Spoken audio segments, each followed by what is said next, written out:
Antes de começarmos, subscreva o nosso canal para se manter atualizado com o nosso conteúdo mais recente e envolvente. Já alguma vez viste alguém seguir em frente tão depressa que parecia que estavam a exibir a tua dor?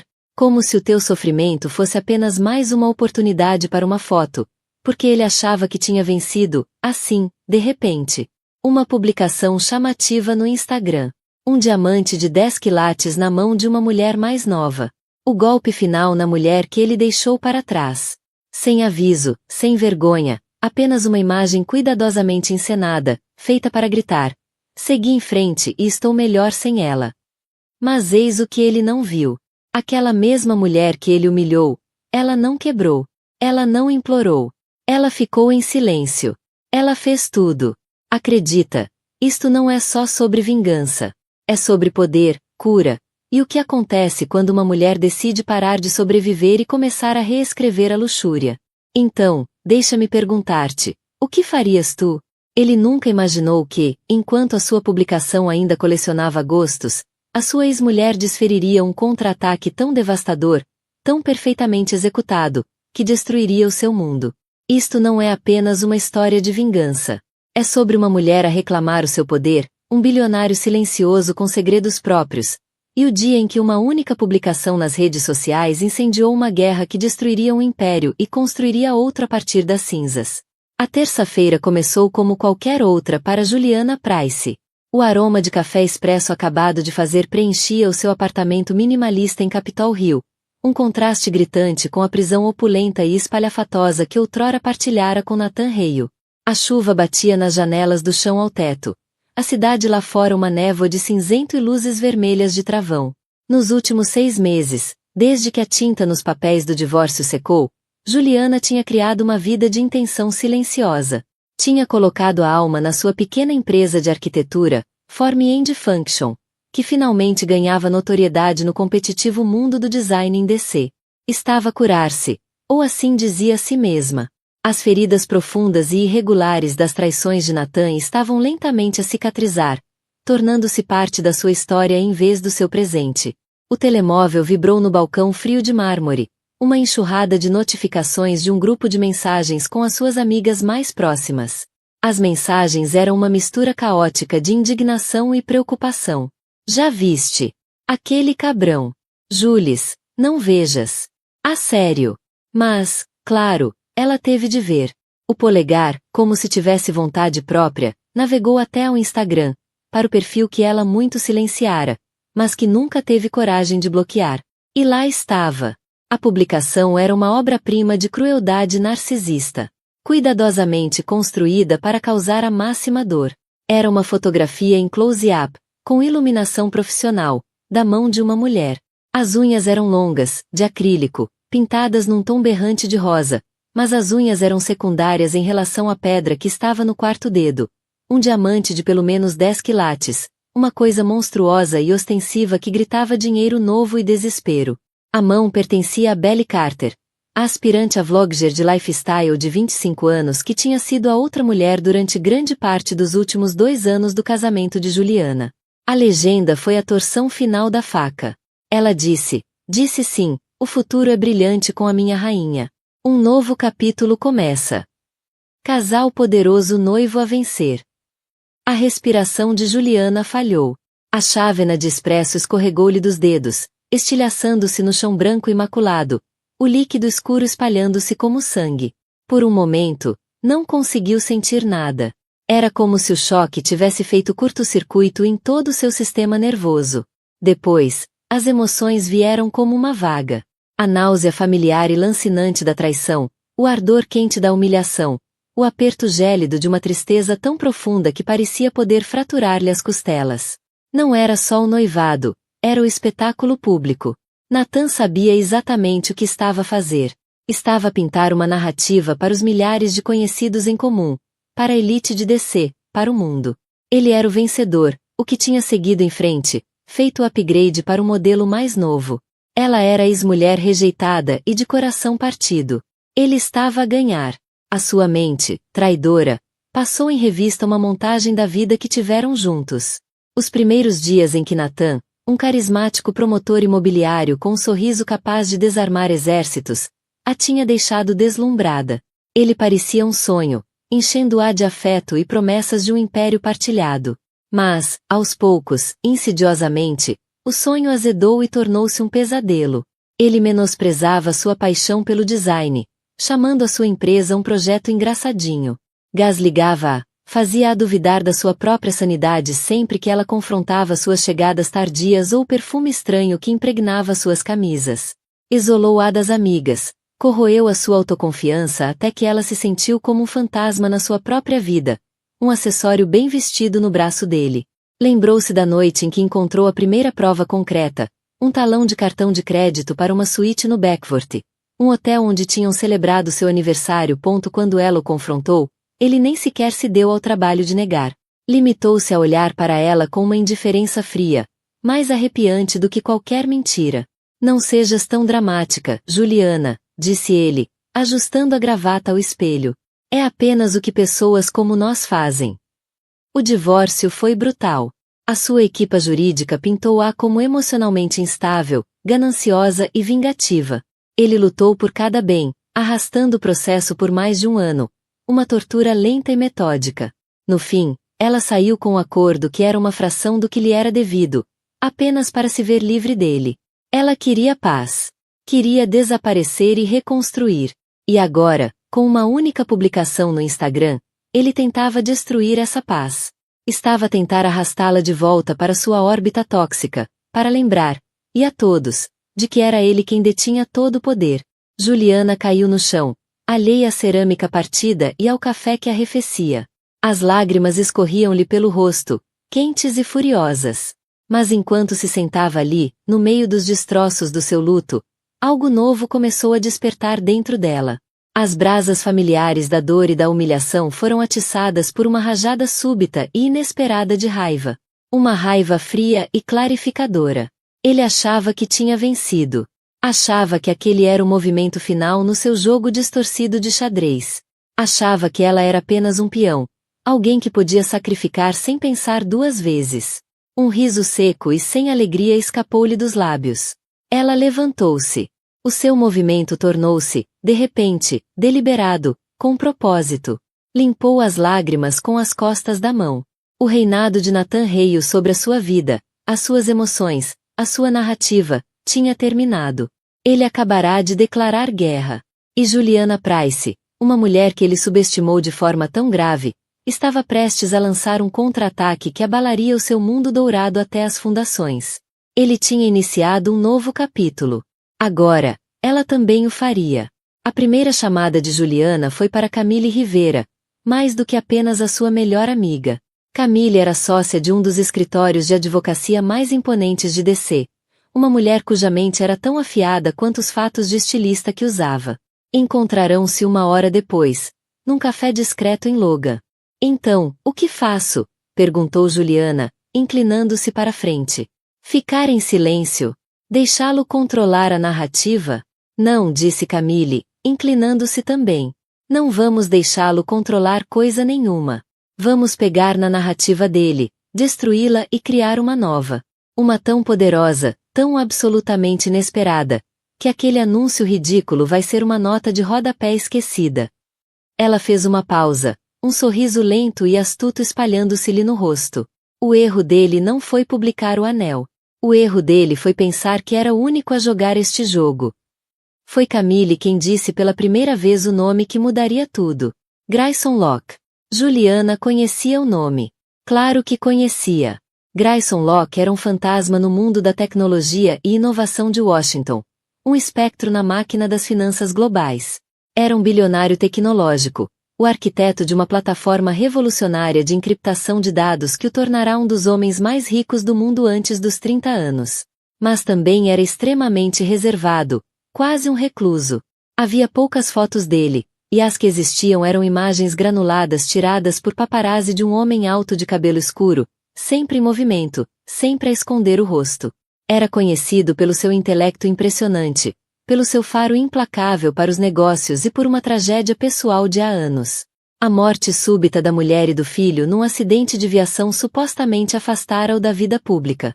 O que Camille sabia, e o mundo não, era que Grayson Lucas tinha sido o patrono silencioso e anônimo que comprará quase um terço do trabalho apresentado nos eventos de design do ateliê de Juliana no último ano. As suas aquisições, sempre feitas através de um consultor discreto de procurement arquitetônico, foram o que manteve a Form and Function de pé durante os meses mais frágeis. Nunca pediu desconto, nunca fez exigências.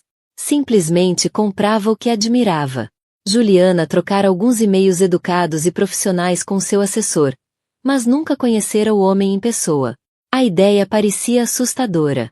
Ele vivia noutra estratosfera, noutra realidade. Por que é que ele me ajudaria? Perguntou Juliana, achando a ideia absurda. O que é que eu poderia oferecer-lhe? Tu não lhe estás a oferecer nada, respondeu Camille. Estás a conectar-te com ele. O mundo inteiro do Nathan é uma fachada de percepção pública e dinheiro barulhento. Grayson Locke é o oposto disso. Ele é poder verdadeiro. É riqueza silenciosa, dinheiro antigo, substância em vez de estilo. O Nathan exibe um diamante de 10 quilates. Um homem como Lucas provavelmente aprecia a elegância discreta de uma safira rara. A semente de uma ideia, ousada e selvagem, começou a enraizar-se na mente de Juliana. Não se tratava de vingança. Não inteiramente. Tratava-se de alinhamento. Tratava-se de encontrar um aliado cuja própria existência fosse um repúdio a tudo que o Nathan representava. Como é que eu sequer o alcançaria?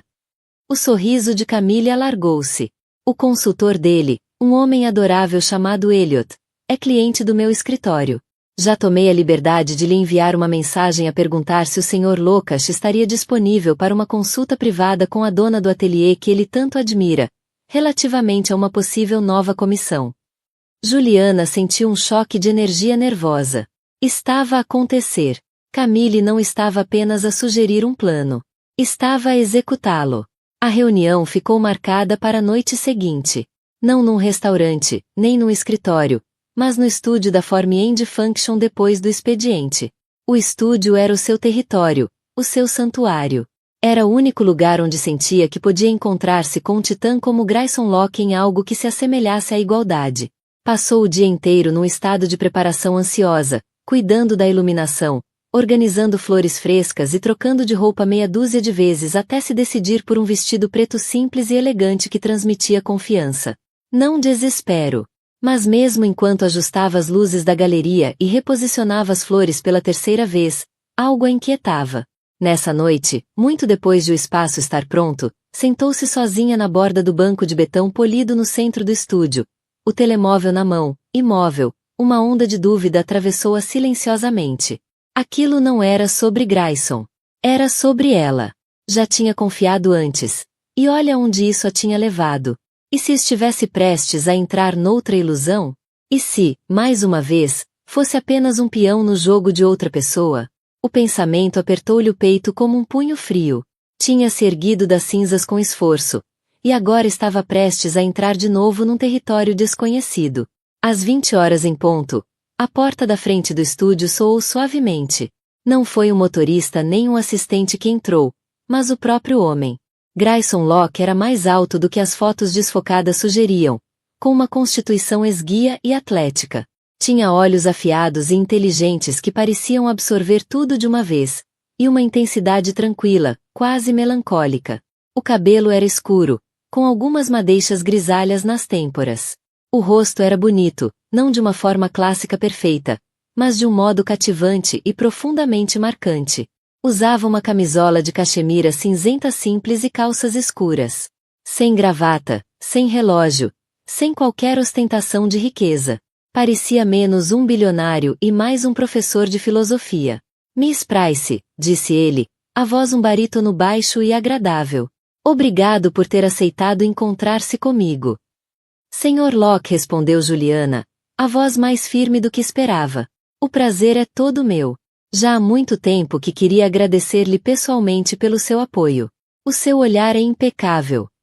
Ele acenou com a cabeça, o olhar a percorrer um grande modelo arquitetônico abstrato.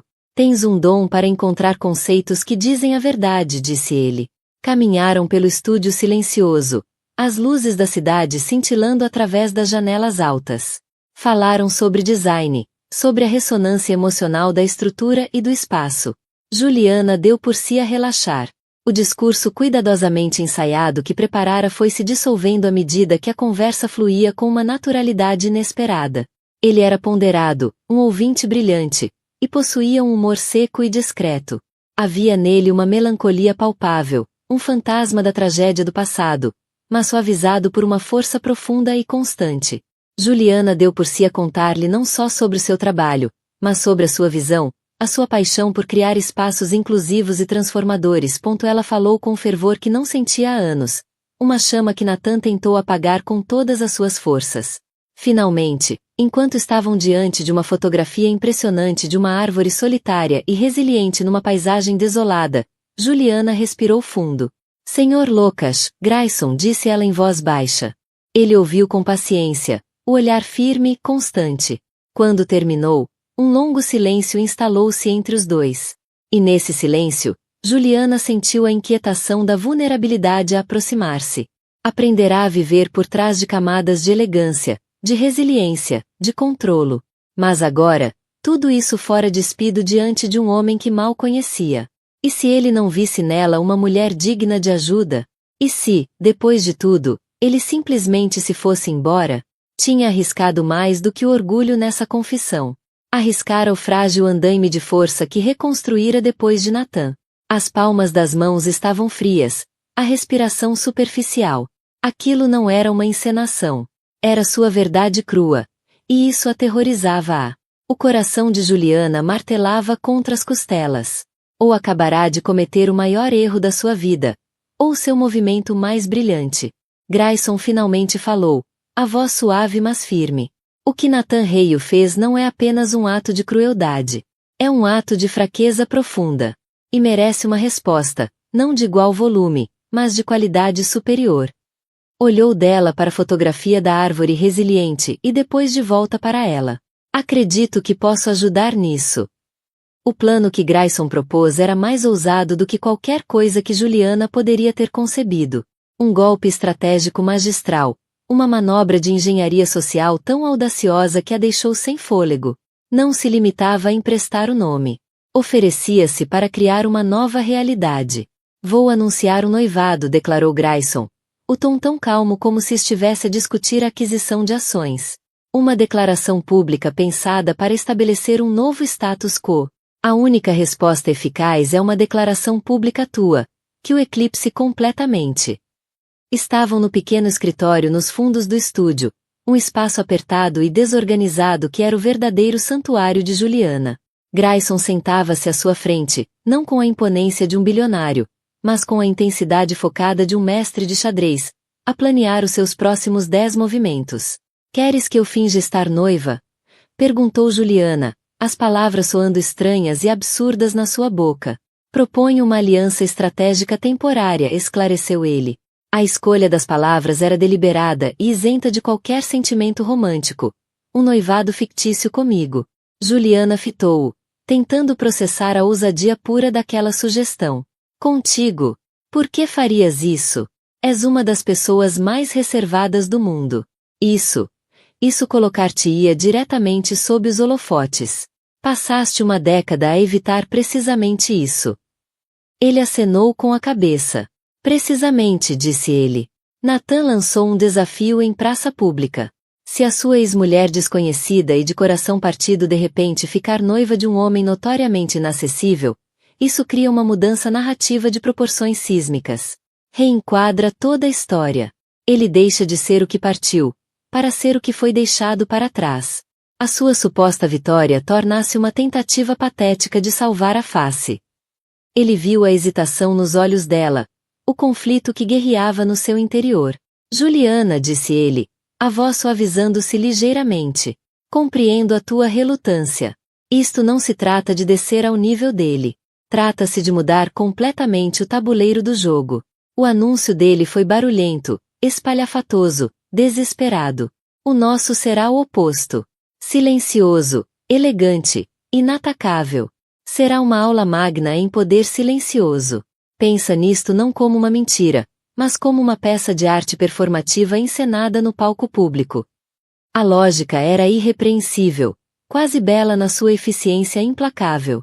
Mas era o homem que a apresentava que começava a convencê-la.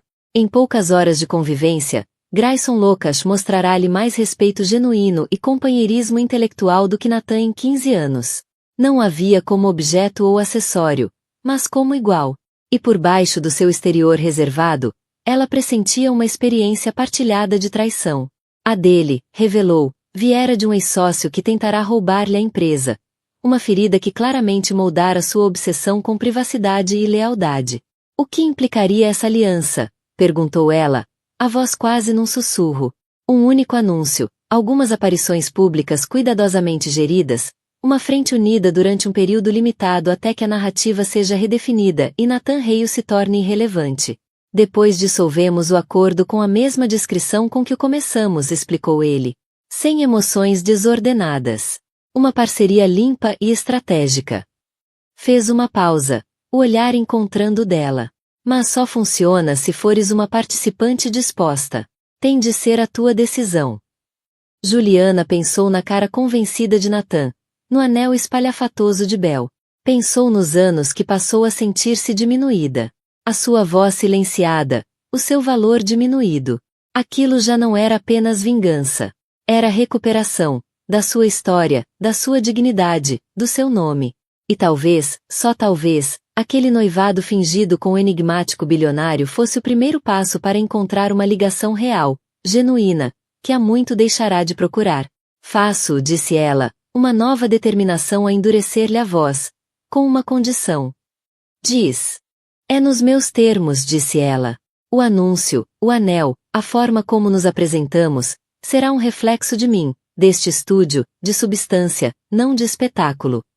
Um raro, genuíno sorriso tocou os lábios de Grayson. Não esperaria menos. As 24 horas seguintes foram um turbilhão de atividade clandestina. A equipa de Grayson, um pequeno grupo de profissionais ferozmente leais, moveu-se com uma eficiência silenciosa e estonteante. Uma equipa de segurança discreta, tão subtil que Juliana mal deu por eles, foi destacada para proteger. Uma especialista em relações públicas, uma mulher de cabelo prateado e olhos que não deixavam escapar nada, foi trazida de Londres para afinar os detalhes da narrativa. O centro do plano, porém, era o anel. Grayson insistiu que fosse perfeito. Não a levou a Tiffany's nem a Harry Winston. Em vez disso, marcou encontro com um joalheiro privado, um artesão idoso que trabalhava num estúdio empoeirado e sem identificação no bairro histórico de Georgetown. Quero algo que reflita a senhorita Price, disse Grayson ao joalheiro. Algo com história, com alma. Não uma pedra que grita, mas uma que canta. O joalheiro trouxe uma bandeja de veludo. No centro, repousava um anel que fez Juliana ofegar. Era uma safira azul real em corte almofadado, com cerca de 5 quilates, ladeada por 2 diamantes subtilmente lapidados em corte esmeralda. A moldura era de platina vintage, detalhada com delicadeza, mas sem exageros. Era a coisa mais bela que ela alguma vez vira. Elegante, intemporal, poderosa. Tudo o que o diamante de Nathan não era. Tinha sido da princesa dinamarquesa, nos anos 20, explicou o joalheiro. Dizem que traz sabedoria e proteção a quem o usa. Quando Grayson deslizou o anel frio e pesado no dedo dela, passou entre ambos uma corrente estranha, inesperada. Por um breve segundo, na luz difusa daquele ateliê, não parecia uma aliança estratégica. Parecia real. Às 21h07, com Grayson a seu lado, Juliana Price respirou fundo e carregou em publicar. O contra-ataque digital tinha sido lançado. A internet não reagiu apenas, detonou. Durante horas, o mundo digital tinha se alimentado das migalhas lançadas por Nathan Hale. A sua publicação com Belly tinha sido dissecada, partilhada e gozada em igual medida. Era material clássico de tabloide. O homem rico e mais velho, a jovem amante, o anel espalhafatoso. Era uma história tão antiga quanto o tempo, e o público consumiu-a com a previsível mistura de inveja e desdém. Então surgiu a publicação de Juliana. Foi como largar um alfinete numa biblioteca após um concerto de rock. O silêncio foi ensurdecedor, seguido de um suspiro coletivo que percorreu as plataformas sociais. O contraste era tão marcante, tão devastadoramente eficaz, que quase parecia cômico. A publicação de Natan era saturada de cores, excessivamente iluminada, um grito desesperado por atenção. A de Juliana era um estudo monocromático de elegância. A legenda dele era um parágrafo jactante repleto de hashtags. A dela era um poema de 3 palavras. O anel dele, um pedaço berrante de carbono. O dela, uma obra de arte carregada de história e confiança silenciosa. Em poucos minutos, a narrativa começou a mudar. Comparações lado a lado das duas publicações tornaram-se virais. As sessões de comentários transformaram-se num campo de batalha da opinião pública. Na publicação de Natan, isto envelheceu mal. 10 quilates de desespero. O anúncio da ex-mulher é o melhor encerramento de todos os tempos. Na publicação de Juliana, é assim que se faz. Classe pura. Quem é ele? Aquela mão parece poderosa. Não sei quem ela é, mas acaba de ganhar a internet. O verdadeiro caos começou quando uma jornalista atenta de uma prestigiada publicação financeira reconheceu o discreto anel de sinete no dedo mindinho da mão masculina na foto de Juliana. Era o brasão da família Locke. A manchete saiu pouco antes da meia-noite. Juliana Price, ex-mulher de Natan Hale, noiva do recluso bilionário da tecnologia Grayson Lucas. A onda de choque atingiu Natan como um golpe físico. Estava num jantar de celebração com Belly e um grupo bajulador de amigos num restaurante da moda no centro de DC. Estava a dar espetáculo, a saborear a atenção, com o telemóvel a vibrar com notificações que ele assumia serem mensagens de parabéns. Depois o telefone começou a tocar incessantemente. Primeiro seu gestor de relações públicas, depois o advogado, depois os sócios. Ele ignorou-os, erguendo o copo de champanhe para mais um brinde. Foi Belly quem viu primeiro, a expressão cuidadosamente montada de adoração a vacilar enquanto deslizava o dedo pelo feed. Natan, sussurrou ela, a voz tensa de pânico. Tens de ver isto. Ele arrancou-lhe o telefone das mãos. O rosto ficou pálido, depois manchado, depois vermelho vivo de raiva. Fitava a imagem a preto e branco da mão de Juliana entrelaçada com a de outro homem. Viu o anel de safira. Um protesto silencioso contra o seu diamante berrante.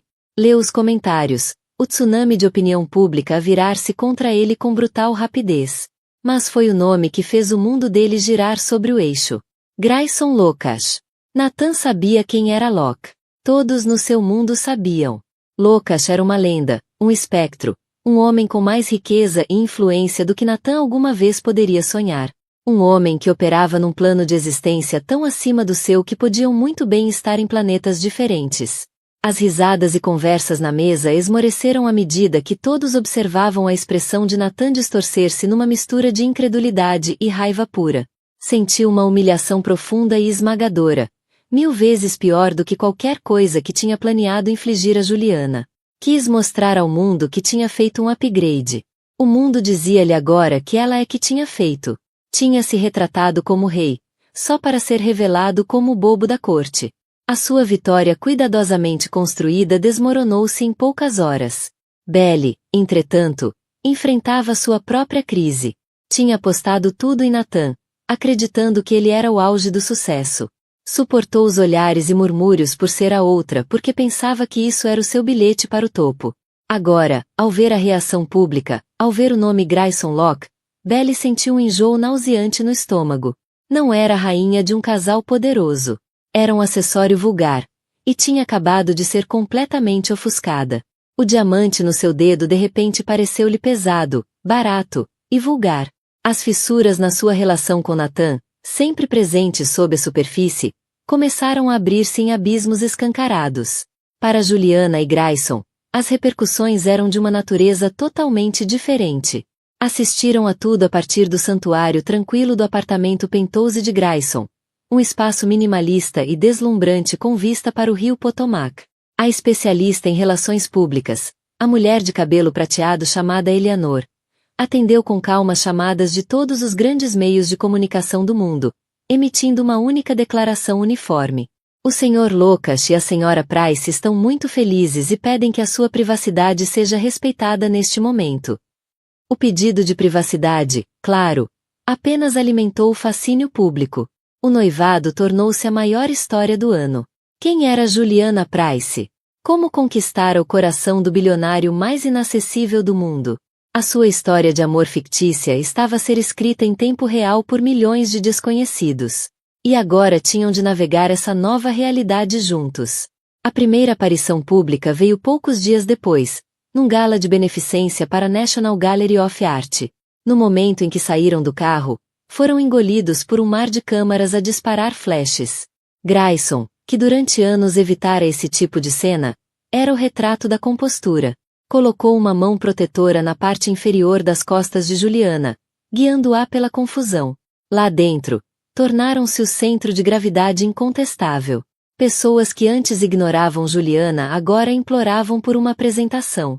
Nathan também estava lá, com Belle ao lado. Tentou aproximar-se. Um sorriso predador colado ao rosto. Mas a equipa de segurança de Grayson materializou-se, formando uma barreira educada mas impenetrável. Nathan ficou parado ali, impotente e furioso, enquanto Grayson se inclinava e murmurava algo ao ouvido de Juliana. Algo que a fez rir. Um som genuíno e belo, que ecoou a derrota de Nathan por toda a sala de baile. A performance era eletrizante, aterradora e surpreendentemente natural. As linhas entre aliança estratégica e algo mais real começavam a esbater-se. Ao lado de Grayson, Juliana não se sentia como se estivesse a representar.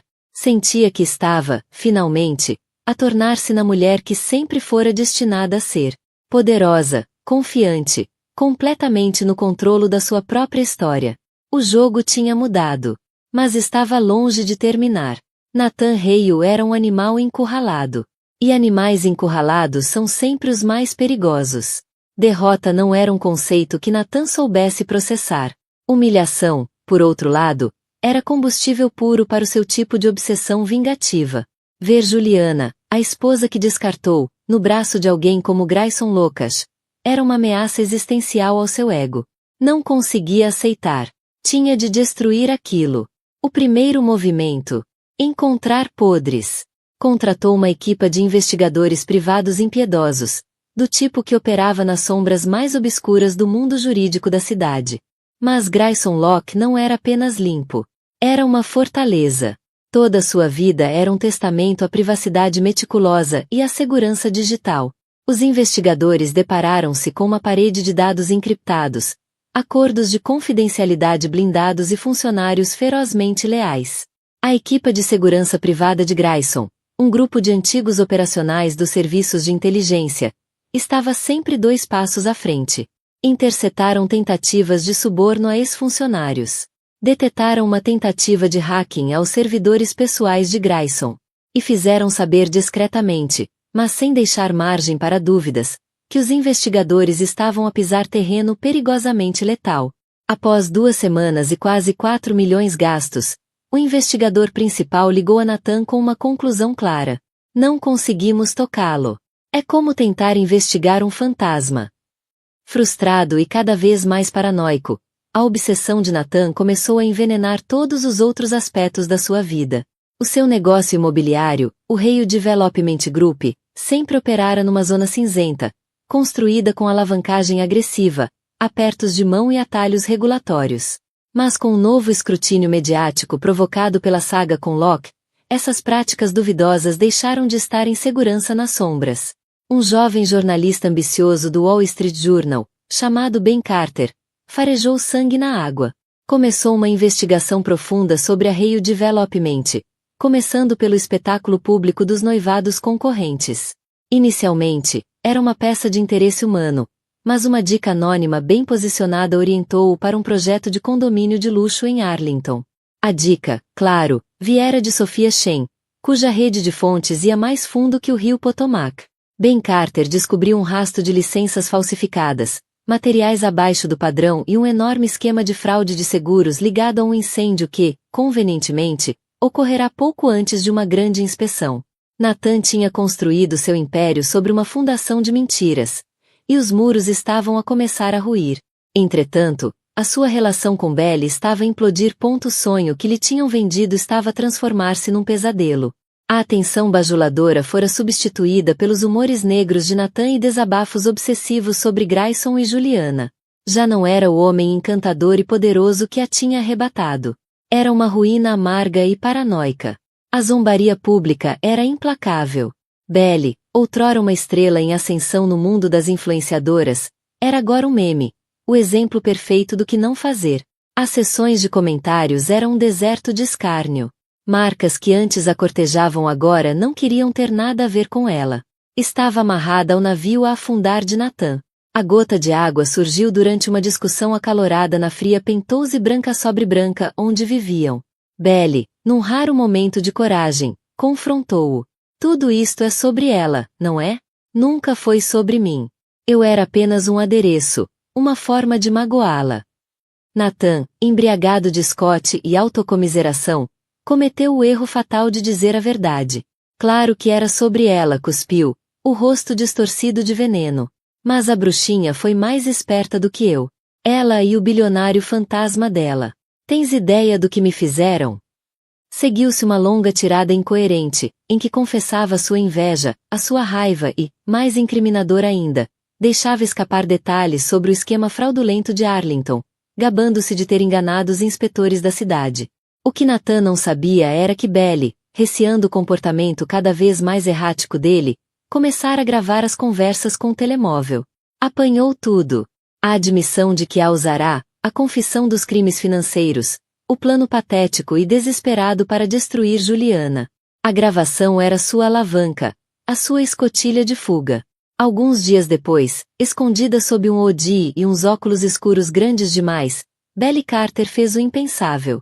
Contactou a única pessoa que tinha ajudado a magoar, Juliana. Encontrarão-se no estúdio, que novamente serviu como espaço neutro e protegido.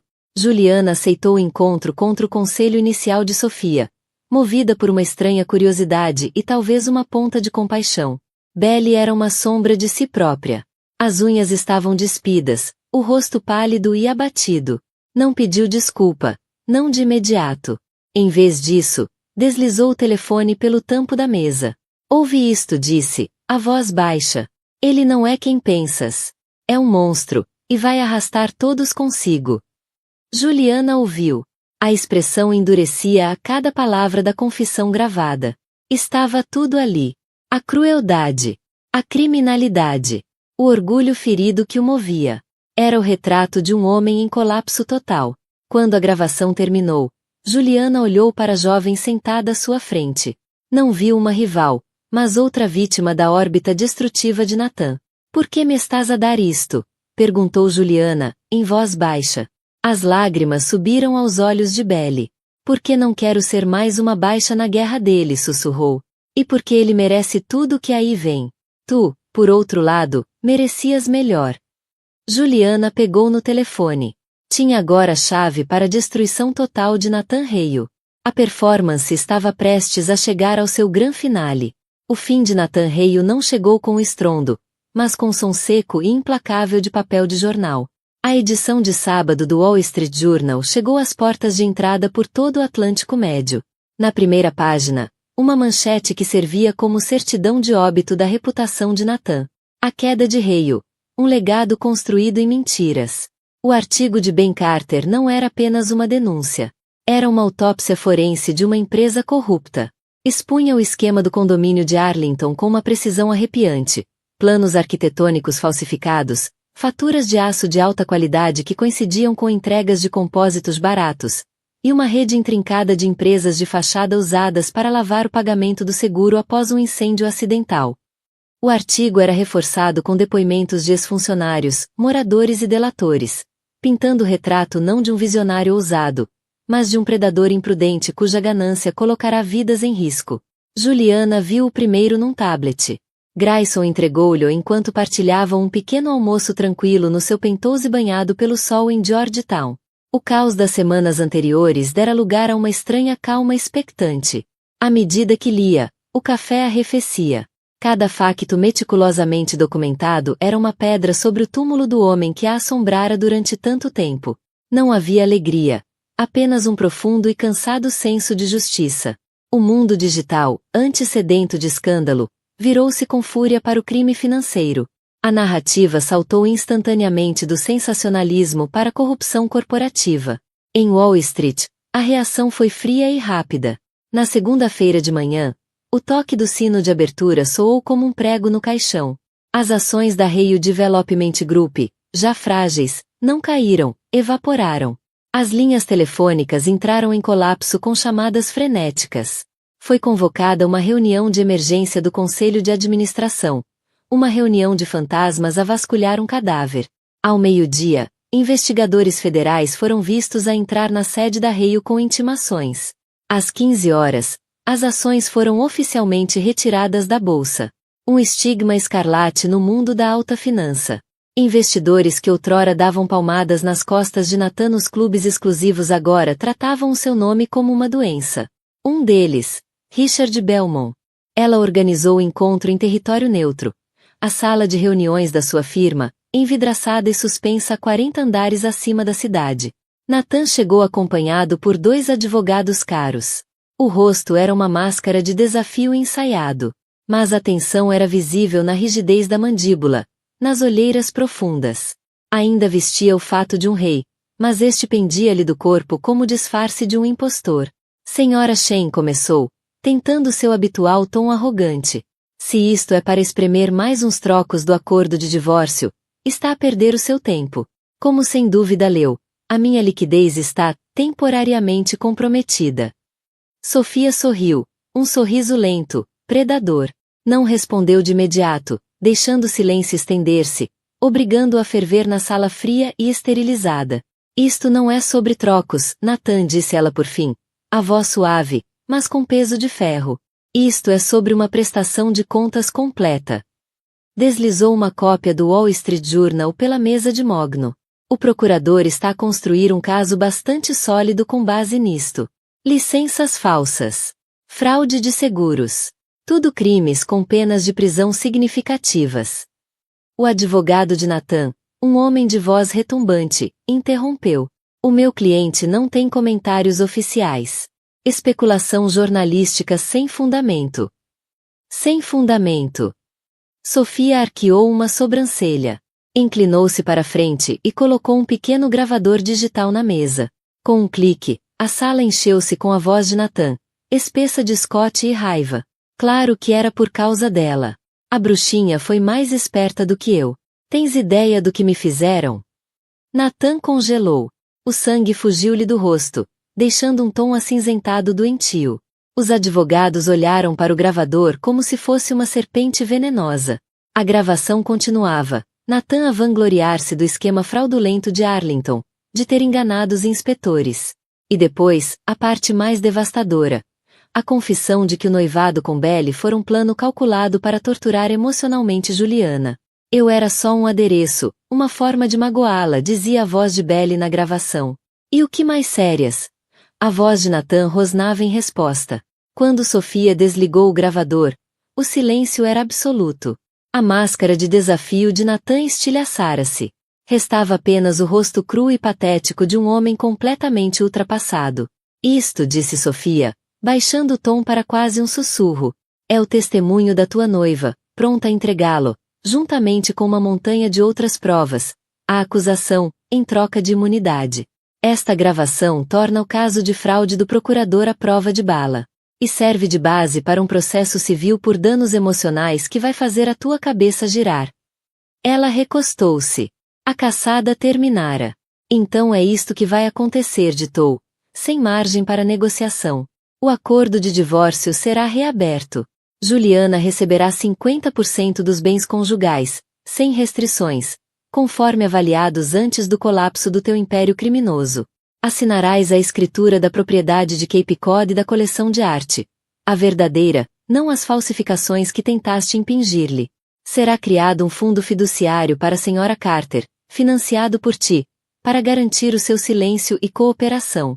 E assinarás este documento, uma confissão completa das tuas motivações, que será mantida em custódia pela minha firma. Se alguma vez voltares a mencionar o nome de Juliana em público, será publicado. Ficarás arruinado, Nathan. Mas com a nossa cooperação, talvez escapes à prisão federal.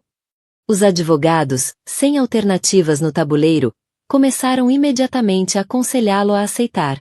Nathan ficou sentado, encolhido no fato caro. Um rei sem reino. Uma voz sem rugido. Pegou na caneta, a mão a tremer, e assinou o fim do seu mundo. Enquanto o mundo de Nathan desabava, o de Juliana florescia. A aliança estratégica com Grayson desabrochara silenciosamente, de forma orgânica, no relacionamento mais profundo da sua vida. A performance tinha terminado, mas a ligação que forjara era real. Passaram semanas numa bolha só deles, descobrindo quem realmente eram por trás das fachadas públicas. Houve uma tarde de neve a caminhar junto ao Potomac, onde ele falou pela primeira vez da falecida esposa, não com uma dor esmagadora, mas com uma nostalgia suave, admitindo que Juliana era a primeira pessoa que lhe fazia sentir a promessa de um futuro, não apenas a memória de um passado. Houve uma noite na cozinha dele em que ele, o formidável bilionário, cozinhou-lhe massa de forma desajeitada, mas sincera, um gesto simples de domesticidade, mais íntimo do que qualquer grande demonstração. Ele, por sua vez, apaixonou-se pelo fogo dela. Observava-a na galeria, o rosto iluminado pela paixão enquanto falava com o artista ou negociava com o colecionador, e via a mulher brilhante e resiliente que Nathan tentou, e falhou, a apagar.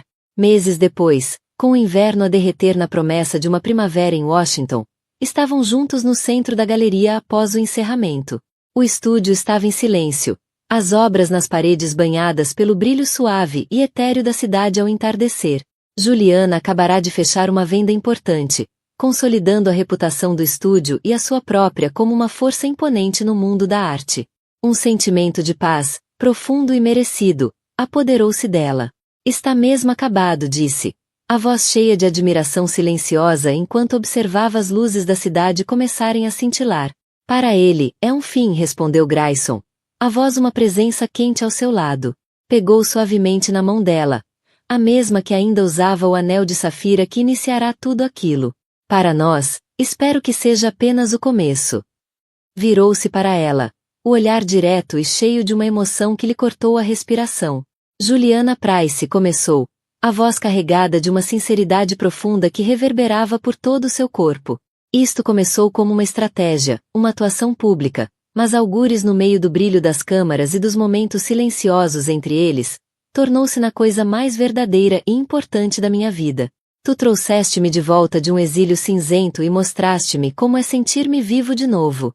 Já não estou a fingir. Para sua surpresa, ajoelhou-se, não com um gesto teatral, mas com a humildade sentida de um homem que coloca a alma sobre chão sagrado. Olhou para ela, o poderoso e recluso Grayson Locke, completamente vulnerável. Amo-te. Não a ideia de ti, não a mulher que me ajudou num jogo estratégico. Amo-te a ti. A tua força, a tua paixão, o teu coração. Concedes-me a honra incrível de transformar este novo capítulo na nossa história para sempre. Queres casar comigo, Juliana, desta vez a sério? Lágrimas, não de tristeza ou dor, mas de pura, genuína alegria, escorriam-lhe pelo rosto.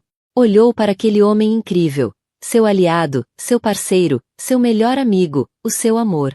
Tinha começado esta jornada apenas a tentar sobreviver, a reclamar a sua história. Nunca imaginou que a levaria até ali. Sim, sussurrou, a voz embargada pela emoção enquanto se ajoelhava para o encontrar ao nível dos olhos. Sim, 1000 vezes sim. O epílogo patético de Nathan Hale desenrolou-se silenciosamente num apartamento apertado e miserável num canto esquecido de Queens. O ar estava denso com o cheiro de comida fria e arrependimento. Estava por fazer a barba, os fatos outrora impecáveis substituídos por calças de fato de treino manchadas. Deslizava distraidamente num smartphone barato com o ecrã rachado. Um alerta de uma revista de celebridades apareceu. Uma fotografia vibrante, banhada pelo sol. Mostrava Juliana e Grayson numa falésia em Itália. Riam-se, apanhados no momento espontâneo de pura felicidade. Ela estava radiante, o rosto voltado para o sol. A imagem de uma mulher profundamente e verdadeiramente amada. A manchete dizia: um sim silencioso, por dentro do casamento privado de Juliana Price e o bilionário Grayson Locke. Nathan ficou a olhar para a imagem, um portal para um universo do qual estava banido para sempre. Viu o amor genuíno nos olhos de Grayson ao olhar para Juliana. Um olhar de adoração que ele próprio nunca conseguiu fingir com sucesso. Nesse momento esmagador, os últimos vestígios da sua ilusão narcisista desmoronaram-se. Não só perderá, tinha sido apagado. Tinha publicado o anel da amante para o mundo ver. E, nesse ato arrogante de crueldade, não perdeu apenas o seu reino. Entregou pessoalmente a sua ex-mulher um muito maior, construído não sobre mentiras e aço, mas sobre uma fundação de amor, resiliência e uma felicidade que ele agora só podia observar das ruínas desoladas da própria vida. Então, qual é a verdadeira lição da história de Juliana? É um poderoso lembrete de que a vingança definitiva não é ruidosa, nem raivosa, nem vingativa. É sucesso. É elegância. É construir uma vida tão plena e bela que a pessoa que te magoou se torna um fantasma irrelevante do teu passado. Juliana não se vingou apenas. Ela superou. Pegou numa humilhação pública e, com inteligência, coragem e um aliado poderoso, transformou-a na jogada mais forte possível. Lembra-nos que a nossa história é nossa para escrever. E, às vezes, a resposta mais devastadora ao ataque de um inimigo é simplesmente, e espetacularmente, prosperar. Assim, a história chega ao fim. Queridos amigos, ainda estão aí desse lado? Se chegaram até aqui, algo na jornada de Juliana tocou-vos de forma profunda e pessoal. Agora, vamos olhar para isto de outro ângulo, aquele que verdadeiramente importa. Juliana não se limitou a revidar. Ela transformou-se. Pegou na dor e converteu-a em força. Pegou na humilhação pública e usou-a para construir uma vida de dignidade silenciosa e poderosa. Ela não precisou de gritar nem de jogar sujo. Ela simplesmente ergueu-se. Há uma citação do filósofo estoico Marco Aurélio que diz: "A melhor vingança é não ser como aquele que te feriu." E foi exatamente isso que Juliana fez. Não espelhou a crueldade de Natan. Escolheu elegância, graça e autenticidade. E, ao fazê-lo, recuperou não apenas a sua narrativa, mas a sua paz. A sua história recorda-nos que, por vezes, o regresso mais poderoso não é o mais alto ou agressivo. É a cura. É o crescimento. É construir uma vida tão cheia e tão real que a pessoa que tentou quebrar-te se torna nada mais do que um capítulo desbotado do teu passado. Por isso, se estás no meio da tua própria tempestade agora, lembra-te disto. A tua força não está em como lutas com barulho, mas em como reconstróis com coragem. A tua história ainda não acabou. Tens permissão para prosperar, para reescrever o teu final e para te erguer, sem pedir autorização. E se esta história despertou algo em ti, mesmo que só um pouco, mostra-nos. Clica em gosto, partilha com alguém que precise de ouvir isto e subscreve o canal para mais histórias que não só entretêm, mas significam algo. Tu não estás sozinho. Antes de começarmos, subscreva o nosso canal para se manter atualizado com o nosso conteúdo mais recente e envolvente. ChatGPT Said.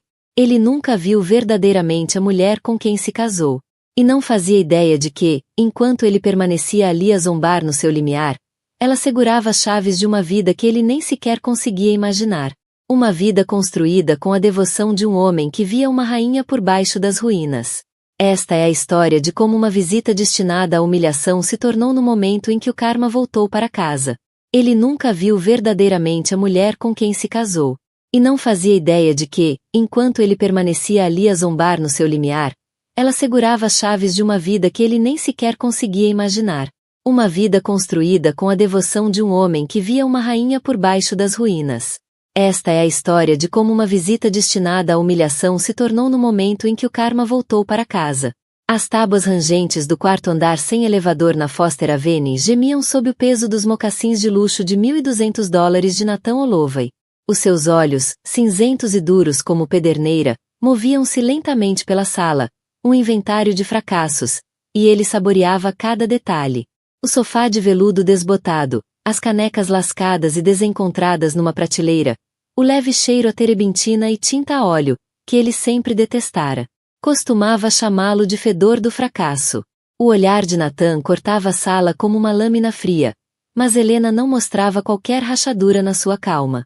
Por baixo do exterior sereno, uma tempestade feroz rugia, uma mistura de dor há muito enterrada e um fogo latente de determinação. Cada olhar de desdém que ele lançava era uma lembrança dos anos perdidos sob menosprezo, mas também uma faísca a alimentar a sua resolução implacável. Isto não era fracasso. Isto era o berço do seu renascimento. Pois bem, Helena, disse ele, A sua voz a escorrer aquela mesma condescendência arrogante que ela recordava de 1000 discussões exaustivas. É encantador. Deixou a palavra pairar no ar, carregada de julgamento. Alina Brooks estava na estreita kitnet, com ambas as mãos à volta de uma caneca quente. Não lhe ofereceu nada para beber. O seu rosto manteve-se calmo, sereno até. Mas por baixo da superfície, uma tempestade rugia. Tinham passado 6 meses desde que o divórcio foi finalizado, 1 ano desde que ele fechou os seus elegantes sacos de viagem com monograma e saiu do loft elegante em Tribeca. Chamara a sua pintura de ilusão. A sua recusa em tornar-se uma esposa submissa e corporativa, uma traição imperdoável. É um estúdio, Nathan. É exatamente o que eu preciso, respondeu ela, com voz firme. Ele soltou uma risada curta e sem humor. Certo. A tua arte fez um gesto vago em direção a uma tela coberta com lençol branco. Ainda atrás dessa pequena fantasia, vejo. Imaginei que, a esta altura, já terias caído na real. Arranjado um emprego a sério. Talvez algo em marketing. Sempre foste ótima a organizar os meus eventos, acrescentou. Cada palavra, uma adaga em feridas antigas. Ao longo dos 10 anos de casamento, Nathan corroera o valor próprio dela. As pinturas que outrora renderam a Helena uma bolsa para Parsons estavam encaixotadas no sótão. Os seus amigos artistas rotulados como distrações. O seu sonho de ter uma galeria descartado como um projeto de vaidade. Ele queria um troféu, uma anfitriã, não uma parceira. O seu sonho de lançar um espaço artístico independente e acolhedor fora ridicularizado como um projeto de vaidade para o sem rumo e sem talento. Ele queria um troféu, alguém polido para exibir em jantares e eventos de caridade. Não uma colaboradora, não uma igual. Estou feliz aqui, disse ela. E a simples verdade disso pareceu irritá-lo. Feliz? Ele repetiu com desdém, caminhando até a janela, que dava para uma parede de tijolos rachada e uma velha escada de incêndio de metal.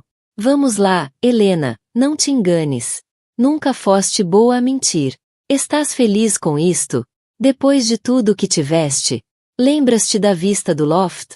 Todo o centro da cidade aos teus pés. Eu lembro-me da vista, Nathan, disse ela calmamente. E lembro-me de como aquilo parecia uma jaula, mesmo com todo aquele espaço. Ele virou-se para ela, com uma expressão fingida de preocupação. Alegara que a visita era apenas para entregar alguns documentos financeiros remanescentes da vida que partilharam. Tudo o que ela precisava fazer era assinar. O fino envelope Manila já estava no balcão. Ela já os tinha assinado há minutos. Mas ele permanecia, porque não viera encerrar pendências. Viera para se vangloriar, para reafirmar a história que contava a si mesmo e aos outros, que ela não era nada sem ele. A sua nova namorada, uma influencer de 25 anos chamada Crystal, provavelmente estava lá embaixo, no seu Bentley cinza carvão novinho em folha, a fazer scroll pelas redes sociais, alheia aos jogos mentais a decorrer 4 andares acima. Nathan certificou-se de que a Lina soubesse dela também. Marcava-a em publicações de festas em iates em Capri, bares de luxo em telhados em Londres e voos de helicóptero sobre Dubai. Olha o que perdeste! Gritavam esses momentos cuidadosamente encenados. Olha como a minha vida é melhor agora. Uma jaula, repetiu ele, abanando a cabeça. Uma jaula dourada, querida. A maioria das mulheres mataria por ela. Tudo de designer. Eventos privados. ChatGPT Said. Um apelido que ainda faz virar cabeças. E agora tens isto. Os braços dele varreram o apartamento. Todo um drama exagerado. O número da artista atormentada. Não está um bocadinho gasto, Helena? O maxilar dela contraiu-se. Queria gritar, atirar a caneca pela sala e mandá-lo embora. Enumerar todas as traições, cada comentário frio, cada traição, cada momento em que ele lhe corroeu o espírito. Mal conseguia respirar, mas não explodiu. Em vez disso, deu mais um gole lento de chá. Nathan confundiu o silêncio dela com rendição. Um sorriso presunçoso e vitorioso surgiu no seu rosto. Olha, sei que as coisas devem estar apertadas. Se precisares de uma ajudinha, só até voltares a encontrar o teu rumo, posso oferecer-te algo. Pensa nisso como um presente de despedida. Uma indemnização. Estendeu a mão à carteira. O gesto encharcado de superioridade. Antes que ela pudesse responder, o telefone vibrou no balcão. Ela espreitou o ecrã. Instalação do claraboia confirmada para o estúdio principal. Vai ficar deslumbrante. Mal posso esperar para ver a tua cara. A caminho de casa. Um sorriso verdadeiro, discreto e só para ela, surgiu nos lábios de Alena. Virou o olhar de volta para Natan, para o gesto patético de generosidade e o olhar de falsa simpatia no rosto dele. A fúria e impotência que em tempos ameaçaram dominá-la tinham se transformado em algo mais frio, mais afiado, um aço silencioso e inabalável. O ímpeto de gritar desaparecera. No seu lugar, algo mais calmo, mais profundo, uma sensação serena de ironia que só anos de dor e perseverança podiam forjar. Não, obrigada, Natan, disse ela, com a voz firme e clara. Estou perfeitamente bem. Ele encolheu os ombros, guardando a carteira no casaco, quase decepcionado por ela não ter mordido o isco. Está bem, como quiseres. Não digas que não ofereci. Avançou para a porta, parando com a mão na maçaneta. Boa sorte com a tua vidinha acolhedora, Helena. A sério. A porta fechou-se atrás dele, e o som dos sapatos caros a desaparecerem pelas escadas abaixo foi a nota final de um capítulo há muito em atraso para ser encerrado. Finalmente, Alena ficou sozinha no silêncio do seu estúdio. Olhou à sua volta para o espaço que Natan achará tão lamentável. Para ela, não era triste. Não era fracasso. Era paz. Era o seu santuário, o seu espaço de trabalho, um aluguer temporário onde estava a terminar o maior projeto da sua carreira, aquele que mudará tudo. Atravessou a sala até o cavalete, aquele que Natan descartara sem sequer olhar duas vezes. Com uma respiração controlada, puxou o lençol. A tela por baixo explodiu em vida. Pinceladas largas de índigo, explosões de laranja ardente, veios de folha de ouro radiante, uma tempestade visual de perda e esperança, de ressurreição, um retrato de renascimento. Era a primeira de 12 obras encomendadas para o átrio da nova sede da Fundação Rilan.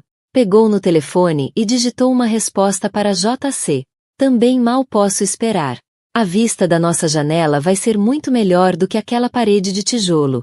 Carregou em enviar, sentindo a antecipação crescer no peito como a luz do amanhecer. Natan pensava que estava a testemunhar o fim dela. Não percebia que tinha tropeçado apenas no prefácio. Isto não era só um novo amor. Isto não era apenas um novo começo.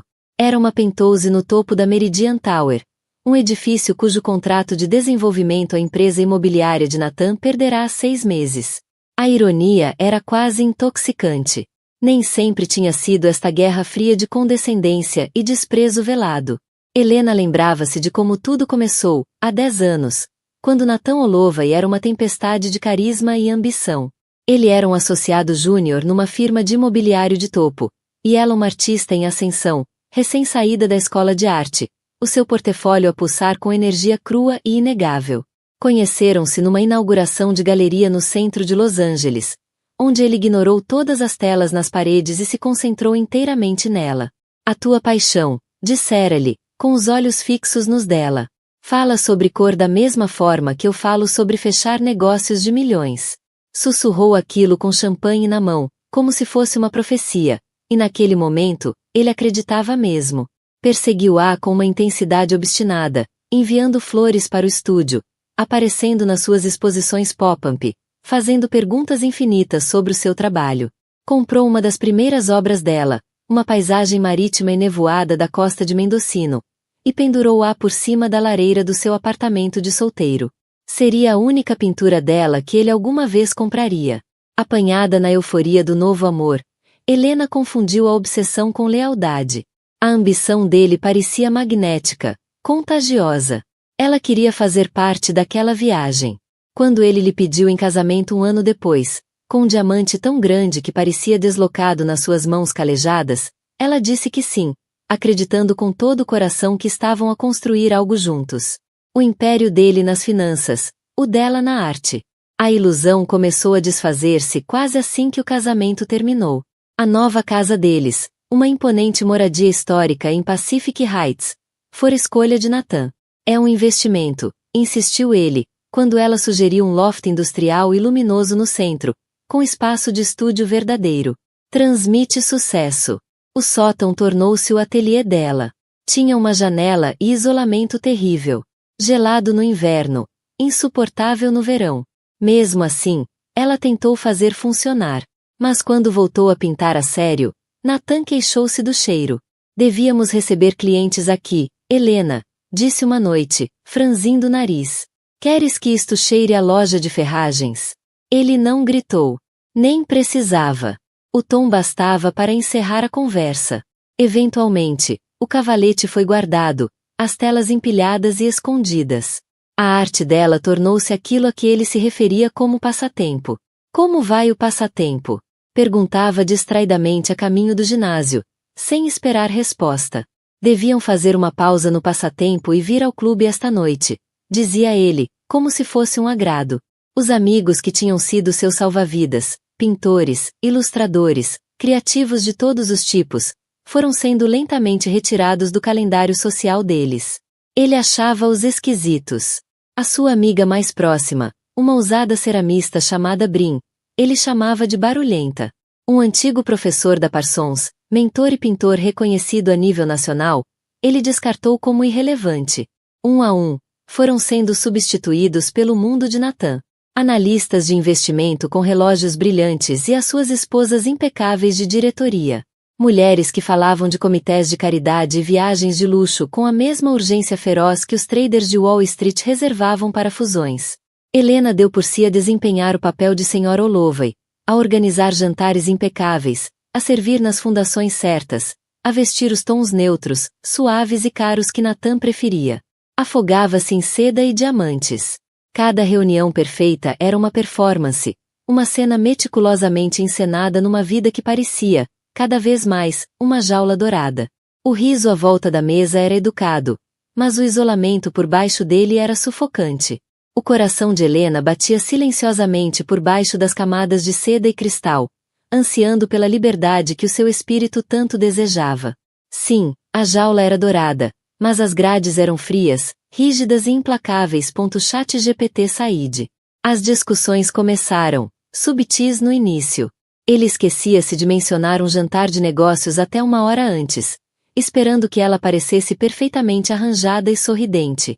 Menosprezava as opiniões dela sobre política ou design à frente dos amigos, desvalorizando com uma risadinha condescendente. Ela é artista, dizia ele. Sabes como elas são emocionais. Mas a ruptura, aquela que sinalizou o princípio do fim, surgiu por causa de uma galeria. Uma antiga colega da universidade tinha aberto um espaço modesto em Silver Lake e ofereceu a Helena uma exposição a solo. Era tudo o que ela sonhava. Uma oportunidade para reencontrar a sua voz, para se reencontrar. Ela estava eufórica, trabalhando em segredo naquele sótão escaldante, pintando até tarde da noite, derramando anos de frustração e fome em cada tela. Quando finalmente contou a Nathan, 2 meses antes da inauguração, ele nem sequer levantou os olhos do tablet. Uma exposição? Perguntou. Em Silver Lake. O desdém era inconfundível. Helena, os meus clientes estão em Beverly Hills, não num beco qualquer de paraíso hipster. O que é que as pessoas vão pensar? Não me importa o que pensam, respondeu ela, com a voz firme. Isto não é para eles. É para mim. É quem eu sou. Isso chamou-lhe a atenção. Levantou os olhos, frios, cortantes. Quem tu és, é minha mulher. E a minha mulher não pendura suas telinhas numa galeria qualquer do centro, como se estivéssemos a passar dificuldades. É humilhante. Cancela. Não. Foi a primeira vez que ela o recusou assim. Tão diretamente. Tão absolutamente. O que disseste? Perguntou ele, com a voz neutra. Disse não, vou fazer a exposição. Os olhos dele escureceram. Levantou-se do sofá, a sua figura imponente de 1,80 m agora ameaçadora. Estás a deitar fora tudo o que construí para nós, rosnou. As tuas pichorras são um risco. Este egoísmo pode arruinar tudo. A tua reputação, atirou ela. É disso que se trata, não é? E a minha vida, Nathan? O meu propósito? Passaste 10 anos a esgotá-lo em mim. Isto não é sobre o teu nome nem os teus clientes. É sobre controlo. Não suportas a ideia de eu ter algo que é só meu. Algo a que não consegues pôr um preço. Ele não levantou a voz. Fez pior. Riu-se. Aquela mesma risada oca e cheia de desdém que ela voltaria a ouvir, anos depois, no seu pequeno estúdio da Foster Avenue. Meu Deus, disse ele, abanando a cabeça. Achas mesmo que és algum tipo de gênio escondido? És uma dona de casa aborrecida com um passatempo. Helena. Aproximou-se, a voz a escorrer desprezo. Sem mim, estarias a viver num pardieiro, tal como essa galeria patética pela qual estás obcecada. Esse foi o momento. O amor não se apagou lentamente. Morreu subitamente e com violência, deixando um vazio onde antes vivia o coração de Helena. Foi um fim brutal e devastador de um sonho em que ela acreditara com toda a força. Um sonho agora reduzido a cinzas frias. Esse vazio era aterrador, mas estranhamente libertador, pois abriu caminho para algo novo crescer das ruínas. Pela primeira vez, ela viu Nathan como ele realmente era. Um homem profundamente inseguro cuja identidade dependia de estatuto, dinheiro e da imagem de uma esposa perfeita e obediente. A independência dela não era apenas inconveniente para ele. Era uma ameaça direta à sua frágil noção de si mesmo. Balena seguiu com a exposição. Nathan não apareceu. A ausência foi uma declaração, e todos no círculo social deles repararam. A exposição foi um sucesso modesto. Vendeu várias obras, recebeu uma crítica entusiasta num blog de arte local popular e, o mais importante, sentiu a centelha do seu verdadeiro eu reacender-se. Isso bastava. Uma semana depois do encerramento da exposição, disse a Nathan que queria o divórcio. Ele ficou atônito, depois furioso. Não conseguia compreender por que razão ela escolheria abandonar a vida perfeita que ele lhe proporcionara. O divórcio foi brutal. Ele lutou por cada detalhe com advogados caríssimos, tentando pintá-la como instável, ingrata e irresponsável. Queria deixá-la sem nada, na esperança de forçá-la a voltar à sua órbita. Mas Helena tinha uma carta na manga. Anos antes, Nathan deixará-a arrogantemente ficar com as obras anteriores ao casamento. O que ele não sabia era que o seu mentor, um pintor respeitado chamado Hansen, vinha comprar discretamente as obras dela há anos sob um pseudônimo. Acreditando no seu talento, ela vendeu obras suficientes para garantir um capital modesto. O suficiente para viver, alugar o estúdio na Foster Avenue e reconstruir a carreira. Sair da Brownstone com nada além dos seus pertences pessoais e telas foi aterrador e libertador. As palavras de despedida de Nathan ecoavam-lhe na mente. Vais voltar, zombou ele. Vais rastejar de volta quando perceberes que o mundo real não quer saber das tuas pichorras. Agora, de pé no mesmo estúdio que ele tanto desprezava, Alina pensava nessas palavras. Ele estava enganado. O mundo real estava à espera. E uma pessoa muito importante nesse mundo não só se importava com as suas pinturas. Via nelas o reflexo da sua própria alma. 6 meses depois do novo começo, Alina era o retrato do caos controlado. Os dias desfocavam-se entre cafés baratos, horas intermináveis e a liberdade eletrizante de criar. O estúdio da Foster Avenue era o seu casulo. Derramava cada gota de dor, raiva e esperança cautelosa da vida pós-divórcio nas telas. O seu estilo evoluíra, mais ousado, mais abstrato, cru com emoções que estiveram trancadas durante uma década. Pintava para si própria, e o seu trabalho nunca tinha sido tão honesto. Pequenas encomendas e vendas online davam-lhe o suficiente para pagar a renda e comprar materiais. Era um mundo distante do cartão de crédito corporativo ilimitado que já tivera. Mas era dela. Cada cêntimo conquistado com talento e esforço. Depois veio a oportunidade. Um e-mail simples com uma linha de assunto que lhe fez o coração saltar. O pedido de proposta vinha da Fundação Hillan. Todos conheciam o nome Julian Hillan. Era um titã do mundo da tecnologia, um bilionário feito por si mesmo que transformará o panorama da energia renovável. Ao contrário da velha elite com quem Nathan convivia, Hillan era celebrado como visionário, um pensador progressista. Era notoriamente reservado, em contraste com o exibicionismo social de Nathan. A Fundação Hillan era famosa pelos seus grandes investimentos em arte e ciência. O e-mail era da diretora de arte da fundação, uma mulher chamada Anna Sharma. Tinha visto o trabalho de Helena na modesta exposição de Silver Lake, aquela mesma que acabará de fechar. Desde então, Ana vinha acompanhando o progresso dela online. A fundação procurava um único artista para criar uma instalação monumental de vários painéis para o átrio triplo da nova sede global, uma maravilha arquitetônica à beira-mar chamada Meridian Tower. Queriam uma peça de impacto que simbolizasse renovação, inovação e o poder da conexão humana. Queriam-na a ela. A reunião não se realizou numa sala de reuniões formal, mas sim no estúdio de Helena. Ana chegou primeiro, uma mulher elegante, articulada, que falava da obra de Helena com tal reverência que a deixou corada. 5 minutos depois, Julian Hillan entrou pela porta. Não era nada como ela imaginara. Sem entourage, sem arrogância. Alto, vestido de forma simples, com uma camisola cinzenta e jeans escuros, exalava uma confiança serena e inabalável. Os seus olhos avelã, calorosos, revelavam curiosidade genuína ao observar o estúdio, não com julgamento, mas com respeito. Helena Brooks, disse, com uma voz mais grave do que ela esperava. A Ana anda a dizer-me há meses que és a única artista para este projeto. Ao ver o teu trabalho ao vivo, finalmente percebo por quê. Não olhou para os móveis gastos nem para o espaço apertado. Concentrou-se na arte. Passou de tela em tela, estudando cada uma com atenção. Perguntou sobre a técnica, a escolha de cores, o significado de um certo traço de pincel. Não estava a ser simpático. Estava verdadeiramente envolvido. Vi a história por trás da obra. A verdadeira paixão nas tuas peças, disse ele, parando diante de uma tela dominada por cinzentos tempestuosos, atravessada por uma faixa de carmesim desafiante. É como se estivesses a lutar para sair da escuridão, certa de que a luz está logo ali à frente. Helena sentiu um nó na garganta. É exatamente isso, sussurrou. Nesse momento, sentiu-se mais vista do que em 10 anos de casamento. A encomenda era dela.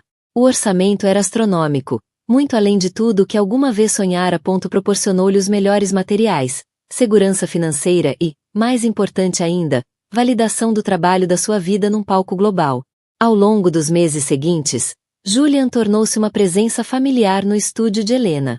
Passava por lá depois do trabalho, às vezes com Ana, outras sozinho, para acompanhar o progresso dos 12 painéis monumentais. As conversas deles divagavam entre arte e tecnologia, filosofia e histórias pessoais. Ele partilhava memórias das suas origens humildes, filho de uma bibliotecária e de um professor, e da motivação incansável que o levou a construir o seu império. Nesses momentos, Helena via o homem por detrás do sucesso, com os pés assentes na terra, ponderado, movido por algo mais do que ambição. A abertura dele convidava a revelar partes de si que há muito guardava, e as vulnerabilidades partilhadas forjavam um laço que ia além da superfície. Este projeto está a chegar ao fim, disse suavemente. E dou por mim sem estar feliz com isso. O coração dela acelerou. Eu também não. Não estou só a falar da arte, continuou Julia. Estou a falar das nossas conversas. Estou a falar de ti. Não havia jogos, nem fingimentos, só honestidade. Disse-lhe que estava cativado pela sua resiliência, pelo talento e pelo fogo silencioso que via arder dentro dela. Não sentia uma ligação assim há anos. Quando lhe perguntou se podia convidá-la para jantar, não como mecenas, mas como homem interessado numa mulher, ela disse que sim sem hesitar. A relação deles floresceu discretamente, longe dos olhos do público. Era um namoro entre iguais. Encontravam conforto na companhia um do outro, duas pessoas que tinham construído seus próprios mundos e agora queriam partilhá-los. Ele adorava o estúdio da Foster Avenue, chamando-lhe a câmara de criação dela. Nunca sugeriu que mudasse ou que o abandonasse. 3 meses depois, ele pediu-a em casamento. Foi numa viagem privada à Costa Amalfitana, numa varanda com vista para o mar ao pôr do sol. O anel não era uma joia vistosa a simbolizar posse. Era uma peça elegante, desenhada por medida, com uma safira rara verde-mar, perfeitamente a condizer com os olhos dela. Não quero mudar-te, Helena, disse ele, com a voz embargada pela emoção. Só quero ser aquele que vai ver-te conquistar o mundo. Quando regressaram a Nova York, mostrou-lhe o apartamento que comprará. Era Celestial Suite, a penthouse duplex no topo da Meridian Tower, o mesmo edifício onde a arte dela seria exibida no átrio. Um palácio no céu, com vista panorâmica para a cidade, terraço privado e, mais importante, uma sala enorme com paredes de vidro, tetos altos e luz perfeita do norte. O teu novo estúdio, disse Julian, apertando-lhe suavemente a mão. Uma vista bem melhor do que uma parede de tijolo. Helena chorou, sobrecarregada pela imensidão do amor e respeito dele. As lágrimas corriam silenciosamente, um misto de alívio, gratidão e o peso agridoce de tudo o que suportara. Aquele momento, tão simples mas profundo, era o culminar de anos de luta, resiliência e uma resistência silenciosa. Era prova de que já não estava confinada aos limites que outros lhe tentaram impor. Aquilo não era uma jaula. Era uma plataforma de lançamento. O mundo de Nathan e o mundo de Julian estavam em rota de colisão. E Helena encontrava-se no epicentro, com todo o poder nas mãos. O palco estava montado para o confronto final do karma. Por que manter o estúdio da Foster Avenue? Por que permitir que Nathan entrasse e zombasse do que ele via como fracasso? Não foi uma escolha sentimental. Foi uma estratégia legal calculada, aconselhada por uma equipa de advogados muito mais formidável do que os que Nathan contratara contra ela. A ponta solta que levará Nathan até a sua porta era uma dívida fiscal pendente de um negócio imobiliário falhado iniciado durante o casamento. Sem o pleno conhecimento dela, ele tornará a sócia minoritária da LLC. Quando o negócio colapsou, usou truques contabilísticos para transferir a maior parte das perdas, e a subsequente dívida fiscal, para o nome dela, envolvendo-a legalmente. Durante o divórcio, o objetivo dele era usar essa alavanca para ameaçá-la com uma dívida colossal ao fisco, a menos que aceitasse um acordo miserável. A advogada de Helena, uma mulher incisiva e direta chamada Susan, chamou-lhe abuso financeiro, claro e simples. Lutaram contra isso, mas a complexidade legal fez com que a resolução final ainda estivesse pendente. Depois de Helena garantir a encomenda da Hillan Foundation, o conselho de Susan foi claro e inequívoco. Não mudes de estilo de vida. Ainda não. O Nathan está a observar-te, avisou. Segue-te nas redes sociais. Tem amigos que lhe passam informações.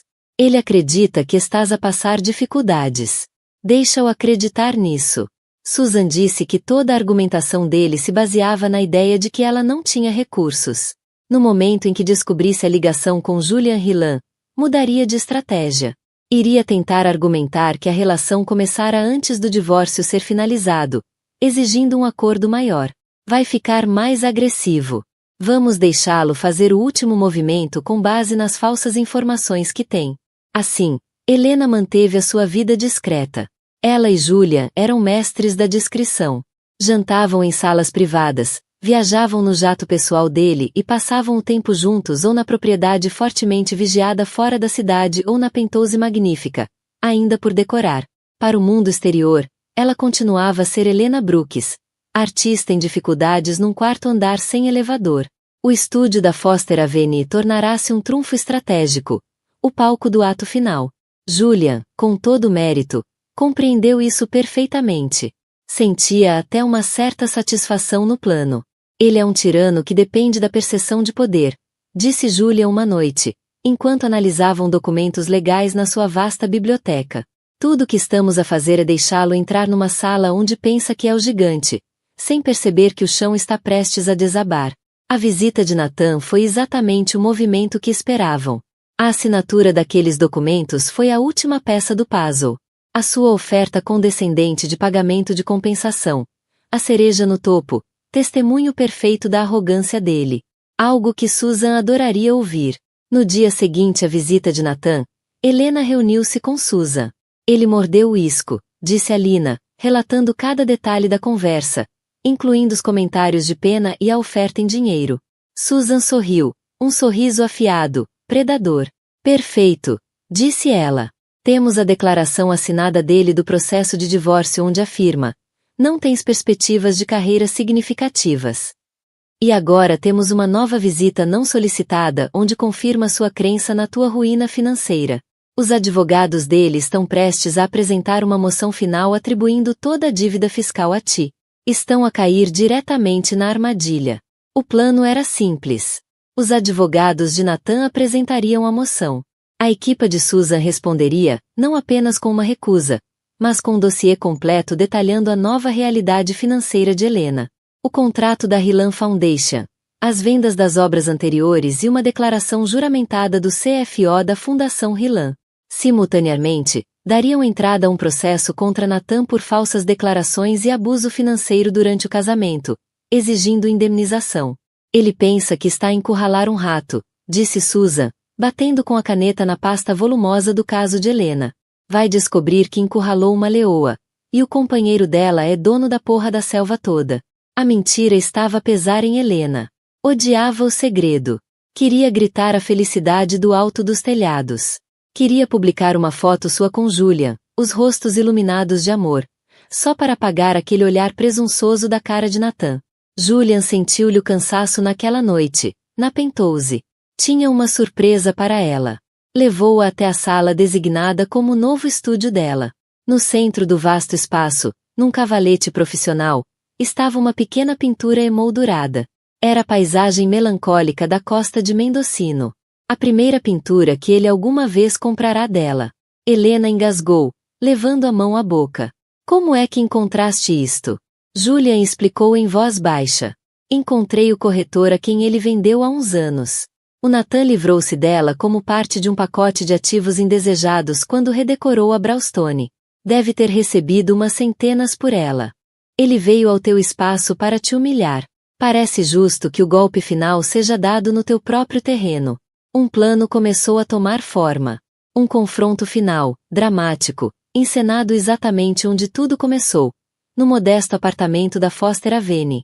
As 2 semanas seguintes foram a calma antes da tempestade. A equipa jurídica de Helena, liderada pela implacável Susan, preparou a resposta à bomba. A equipa de Julian reuniu discretamente documentação de apoio inatacável. Entretanto, Nathan, alegremente inconsciente, avançava. Começou com um e-mail carregado de falsa compaixão. Assunto: a pensar em ti, Alina. Não consigo parar de pensar na nossa conversa.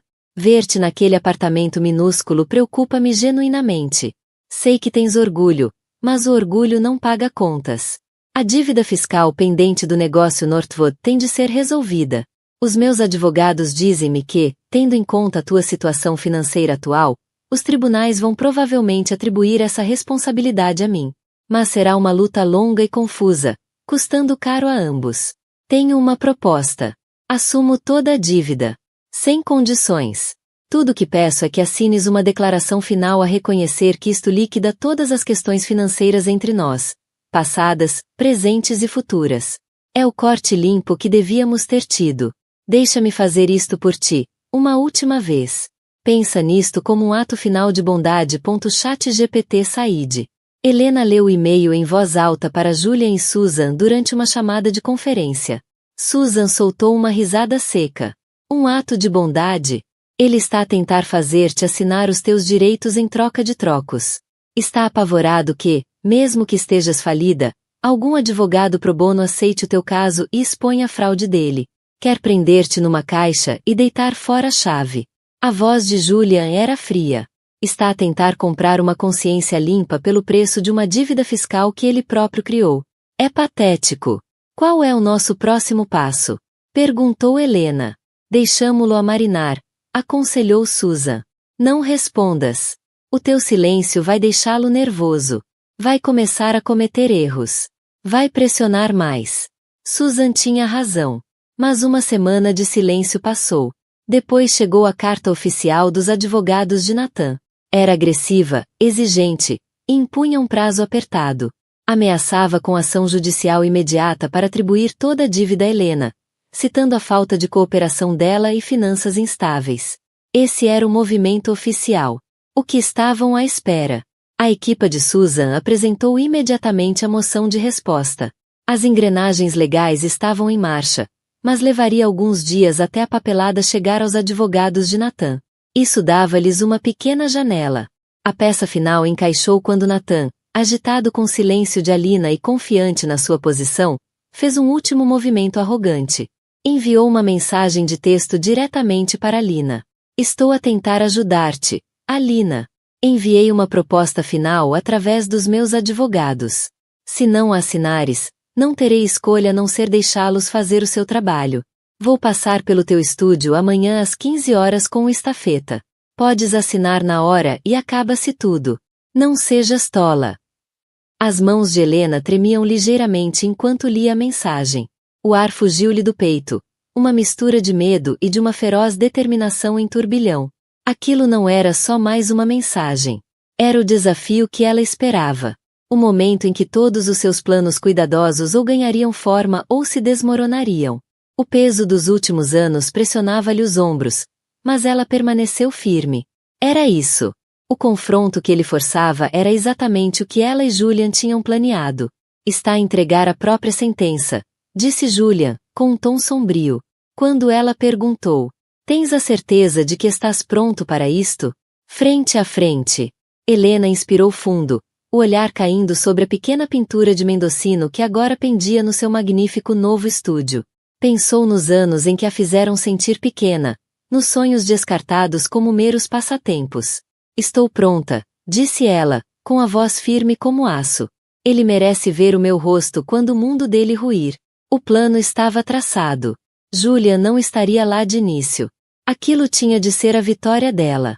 Só chegaria no fim, para testemunhar e escoltá-la de vez para longe das ruínas do passado. No dia do encontro, Alina vestiu-se com propósito, não num fato de poder nem em roupa de marca. Usava os seus jeans manchados de tinta, uma simples t-shirt preta e as botas de couro gastas favoritas. Era artista que Nathan tentará apagar, naquele mesmo estúdio que tanto desprezara. Às 14h45, sentou-se no sofá de veludo em segunda mão. A sala estava arrumada, mas ainda carregava o cheiro a terebintina, o cheiro da sua liberdade. O ar estava carregado de antecipação. Ela não estava nervosa. Era uma maestrina prestes a conduzir a sinfonia das consequências até o seu clímax estrondoso. Às 14h55, o telefone vibrou com uma mensagem de Julian. Estou há 5 minutos.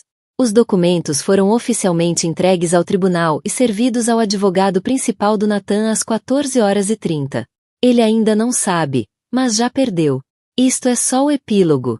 Amo-te, Helena. Também te amo. Hora do espetáculo. Às 15 horas em ponto, ouviu passos pesados e confiantes a subir as escadas. Seguiu-se um som mais leve e rítmico. Saltos altos. Ele trouxe companhia. A ousadia era impressionante. A batida na porta foi seca, impaciente.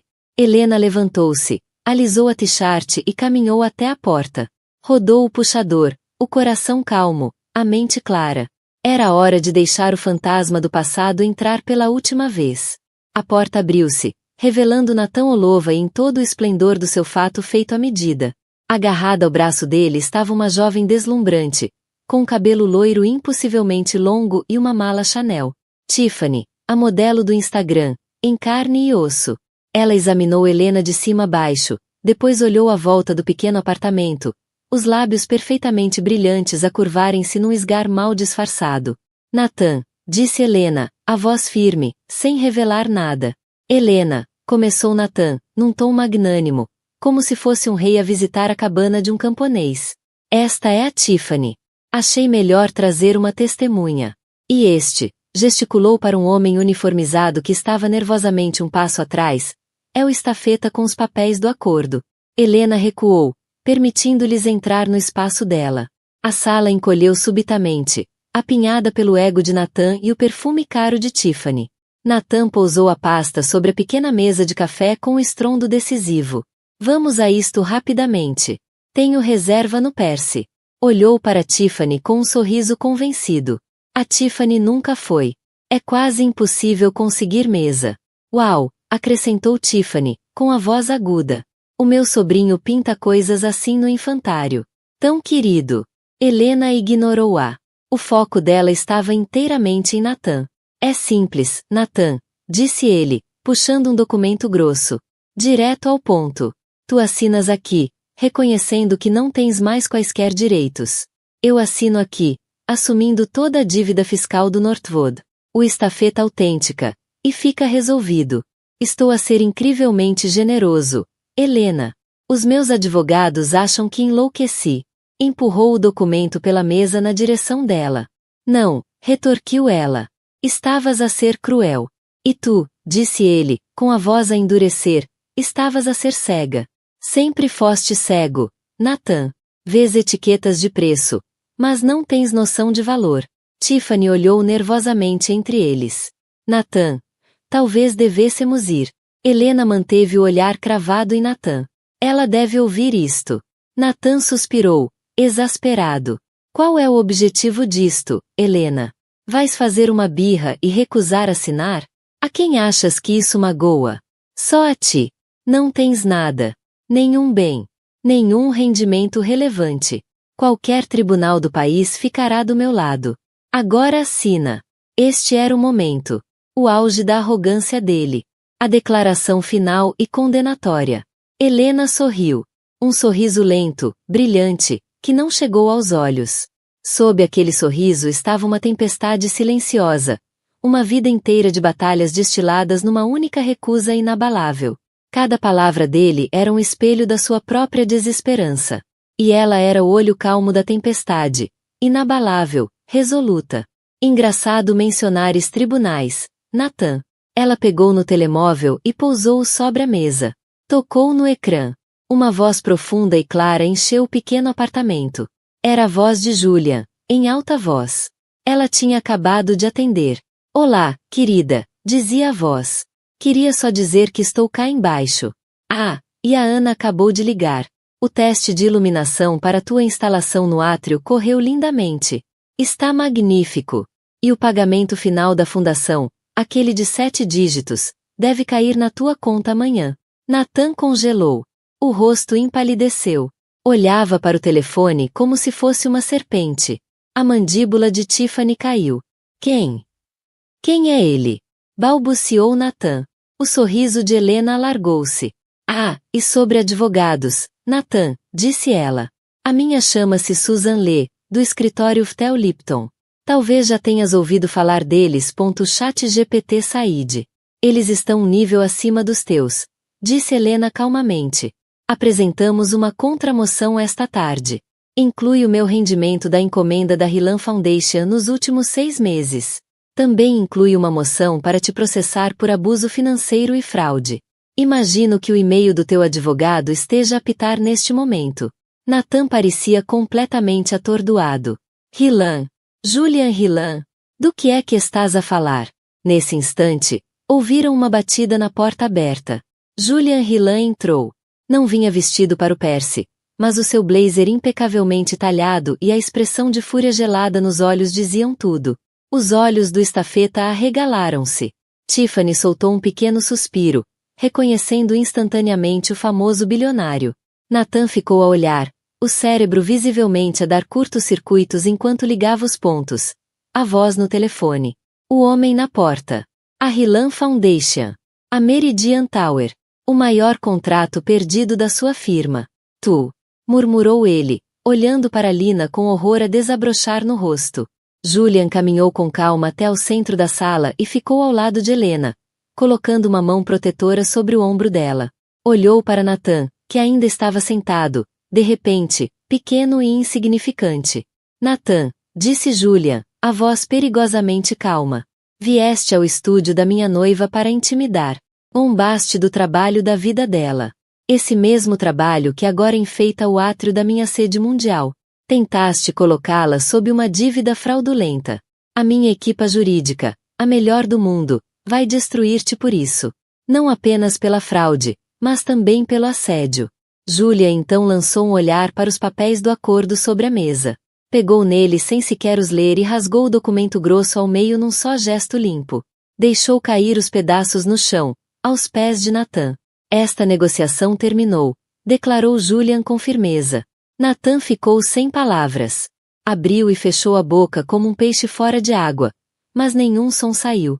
O mundo inteiro que construíra sobre uma base de falsa superioridade acabava de ser desfeito por uma mulher silenciosa, de jeans manchados de tinta, e pelo único homem em Nova York com quem ele jamais conseguiria competir. Tiffany começou a recuar em direção à porta, o rosto uma mistura de terror e reverência. Eu vou-me embora. Vou chamar um Uber. Fugiu praticamente, deixando Nathan sozinho entre os destroços. Helena olhou para o ex-marido, não com ódio, mas com uma estranha e distante compaixão. Ele não era um monstro. Era apenas um homem vazio. A vista do meu novo estúdio é muito melhor do que a da Brownstone, Nathan, disse ela suavemente.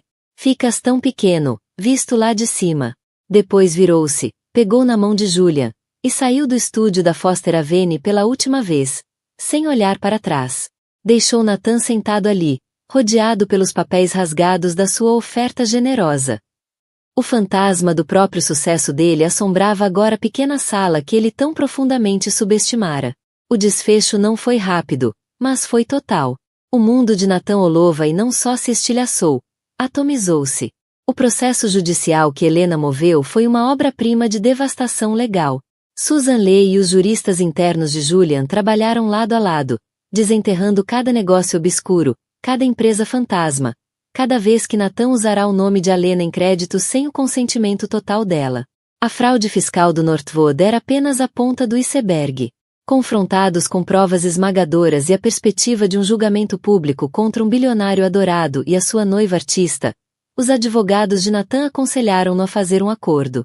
Ele foi financeiramente arrasado. Teve de vender a Brownstone em Pacific Heights para pagar os honorários legais e o enorme acordo com Helena. Ela doou imediatamente a totalidade do valor a uma instituição de apoio a artistas mulheres. Perdeu o Bentley, as inscrições nos clubes exclusivos e o seu prestígio na comunidade imobiliária. As notícias sobre os negócios fraudulentos e o divórcio humilhante espalharam-se como fogo pelas mesmas elites sociais que ele tanto lutara para dominar. Deixou de ser um jogador. Tornou-se um exemplo de advertência. O golpe final veio quando a sua firma, procurando distanciar-se do escândalo, rescindiu a parceria. Tiffany, claro, já tinha desaparecido há muito. O feed dela nas redes sociais rapidamente passou de fotos com Nathan para frases inspiradoras vagas sobre cortar energias negativas. Nathan Holloway, o homem que se definia pelo sucesso, ficou apenas com a verdade do seu próprio caráter. Belina nunca mais o viu. Nem precisava. O foco dela estava totalmente no futuro. Um futuro mais brilhante do que alguma vez imaginara. 6 meses depois daquele confronto final, a Meridian Tower realizou seu gala de inauguração. O evento foi o assunto de Nova York. No coração do átrio majestoso como uma catedral estava a instalação de Helena. Os 12 painéis monumentais eram uma sinfonia viva de cor e emoção. Sob a iluminação cuidadosamente concebida, cativavam todos os visitantes. O New York Times chamou a instalação uma obra monumental de poder e otimismo arrebatadores e proclamou Helena Brooks como uma nova grande voz da arte americana. Nessa noite, Helena ficou de pé numa varanda alta da torre, olhando para a cidade cintilante. Ela usava um deslumbrante vestido verde-mar, a condizer com o anel de noivado. Julian estava ao seu lado, o braço firmemente à volta da cintura dela. Não olhavam para os convidados nem para a imprensa. Olhavam para a arte. A arte dela. Lembras-te do que me disseste da primeira vez que vieste ao meu estúdio? Perguntou Helena suavemente, por cima do murmúrio distante da multidão. Disseste que o meu trabalho parecia uma luta para sair da escuridão, certa de que havia luz. Lembro-me, disse Julian, os olhos cheios de amor. E olha para ti agora. Não estás só na luz. Estás a criá-la. Ela encostou a cabeça no ombro dele. Uma paz profunda a instalar-se. Uma paz conquistada com anos de luta, desgosto e resiliência inquebrável. Uma paz que vinha, finalmente, de ser vista, não apenas pelo sucesso, mas pela mulher que lutara para se tornar. A felicidade dela não era sobre dinheiro ou fama. Nem sequer sobre a queda de Nathan. Era sobre isto. Ser vista. Ser valorizada. Ser amada exatamente por quem era. A pentose, o reconhecimento, a segurança, não eram um prêmio. Eram belos subprodutos de ter recuperado a alma. Nathan tentará prendê-la numa gaiola dourada. Ela construiu um palácio no céu. Ele rira-se do seu apartamento simples, sem saber que, da sua nova casa, ela tinha vista para o mundo inteiro.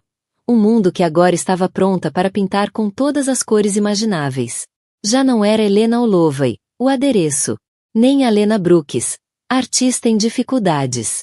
Era Helena Brooks, a mulher que aprendeu que a verdadeira riqueza não é algo que se possui, é algo que se torna. Lá de cima, A vista era perfeita. A história de Alina não é apenas sobre vingança. É um lembrete poderoso de que o maior sucesso é viver com autenticidade. Nathan via a vida dela através das lentes do dinheiro e do status. E isso cegou-o. Julian viu-a através das lentes da paixão e do caráter. E isso mostrou-lhe tudo. No fim, o simples apartamento que Nathan zombou foi exatamente o lugar onde Helena forjou as armas da sua vitória. A sua arte e o seu valor próprio. Ela não precisou de o destruir. A arrogância dele fez isso por ela. Ela só precisou de erguer-se. Então, a história chegou ao fim. Meus queridos amigos, ainda estão aí? Se chegaram até aqui, então há algo na jornada da Helena que tocou o vosso coração. Algo que as palavras não captam totalmente. E agora, só por um momento, vamos olhar para isto juntos. Não como um conto distante, mas como um espelho das nossas próprias vidas.